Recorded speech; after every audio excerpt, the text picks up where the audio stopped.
No 5. līdz 16. oktobrim Rīgas skolās notiek karjeras nedēļas, kuru laikā Rīgas skolu bērni un jaunieši iesaistās dažādos pasākumos, apmeklē Rīgas pašvaldības uzņēmumus un institūcijas, piedalās konkursos, viktorīnās, tiekas ar vairāk profesiju, kā ar mācību iestāžu pārstāvjiem. Arī šogad Latgales priekšpilsētas skolām tiek piedāvāts karjeras pasākums Atvērt profesijas durvis. Šajā pasākumā piedalās gandrīz visas Latgales priekšpilsētas skolas. Mēs iepazīstamies ar dažādiem ekspertiem, iepazīstam viņu profesijas, iepazīstam šīs profesijas specifiku.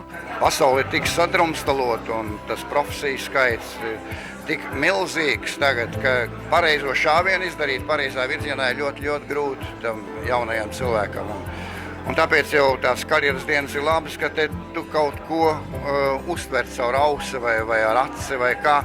Un kaut ko paņem sev, lai pēc tam varētu izdarīt to galīgo izvēli, jo arī šādos sarīkumos tu var tikai uzklausīt, nevis pieņemt lēmumu. Tev jāpieņem lēmums ilgā laika procesā un visu caur sevi izvadot. Ja? Karjeras nedēļas, manuprāt, ir lieliski iespēja apskatīt dažādas interesantas profesijas, noskaidrot, vai tas ir tas, ko tu vēlies darīt nākotnē, vai arī tu vēlies darīt kaut ko citu. Šogad, kā karjeras nedēļu vadītājs, es jau iejūtos vienā profesijā, respektīvi pasākumu vadītāja profesijā, un varu izmēģināt to. Šodien mēs iepazīstam dažādas profesijas, piemēram, atslēdznieks, žurnālists, kokapstrādes speciālists, aktieris, ārsts un medmāsa, projektu vadītāji, karjeras konsultanti, uzņēmuma vadītājs, gids tulkotājs, ļoti daudz dažādu profesiju. Jaunieši varēs apmeklēt darbnīcas, viņiem būs dots uzdevums, lai vairāk iepazītu šo profesiju. Viņi varēs uzdot jautājumus profesiju ekspertiem un izvēlēties savu nākotnes ceļu. Vainot to tikai sevi, ja tas nošāv šķīvi. Ja?